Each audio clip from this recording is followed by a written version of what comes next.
Ebirwa byerabirwa naye n'olunaku Uganda lwe yafuna omusajja amanyiddwa nga Ssebabi lunajjukirwanga abantu bangi nnyo buli kaseera babeera baagala kubasuusuuta busuusuusi okuwaanibwanga bwe bali abalungi ababalagavu nga malayika abasinga neema era olina omala omugamba nti mubi guba musango mulope oguyinza n'okubatuusa mu mbuga anti ng'agamba omuvumye naye mu mwaka gwa 2022 wategekebwawo empaka z'ababi nga zino mwali mulina okulondobwamu omuntu omu aweebwa engule eya Ssebabi era wano musajja mukulu amanyiddwa nga Godfrey Baguma ye yawangula engule eno ey'obwa Ssebabi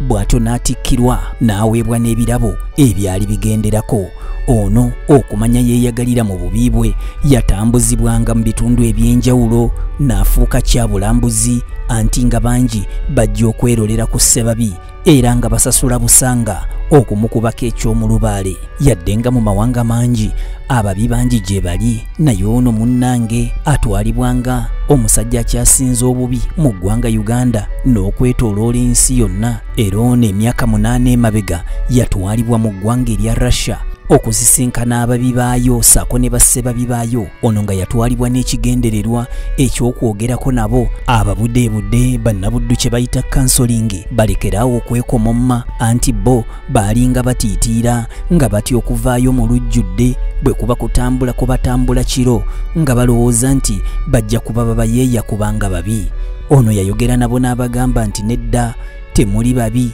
kubanga ffenna tuli bantu era twatondebwa mu kifaananyi kya Katonda basserulungi bwe babeera nga bafaanana Katonda naffe Katonda tumufaanana nga bwe kiri nti omusajja yenna aggumidde alina okubeera n'amaka bw'atyo ne Baguma Godfrey ono nga yali amaze okufuuka serebu yali alina okufuna amaka era nga yakuba ekidaala ekyasuula n'ebitooke bwe yafuna kabiite we Kate Namanda eyali atemera myaka 30 era ekyaddirira baatandika kuzaala baana Kate Namanda ye yali mukyala we owokubiri oluvannyuma lw'okwawukana ne mukyala we yasooka gwe yali yakazaalamu abaana babiri era ng'ekyabaawukanya Ssebabi yagamba nti omukyala ono yali amwendako era yamukwata n'omusajja kale ebibye naye myane ne emmye ne bikomaawo bwe yafuna Namanda nga batandika kutambulira mu bulamu bwabwe yawandiikibwa na kutuukiriza biragiro bya Mukama ebyamugende muzaale mwale bano baazaalira ddala abaana era mu mwaka gwa 2013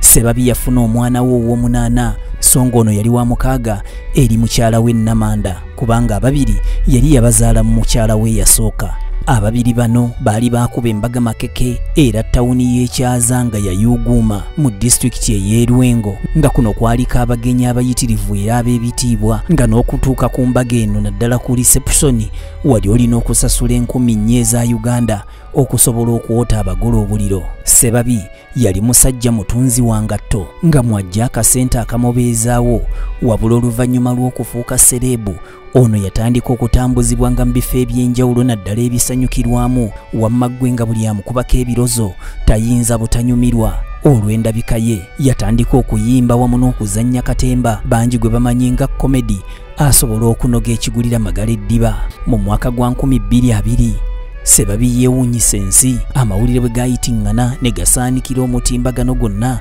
ng'awasizza omukazi ow'okusatu ng'amwanjudde n'amukuba n'embaga mawuuno era ebifaananyi byasaasaana ng'ababiri bano bali bonna ne balabwako ne mu kifo eky'olukale nga batambula beekutte ku mikono omwami n'omukyala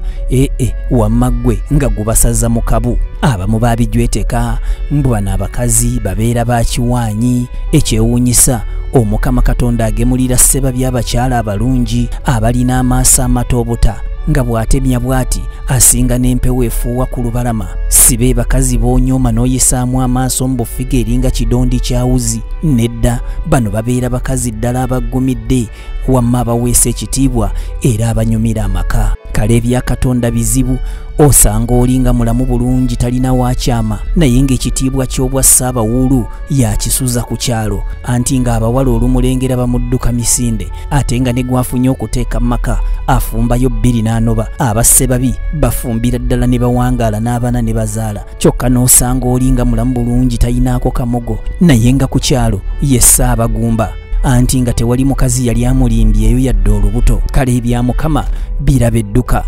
ebirwa byerabirwa naye ne Ssebabi tagenda kwerabirwa mu byafaayo bya Uganda.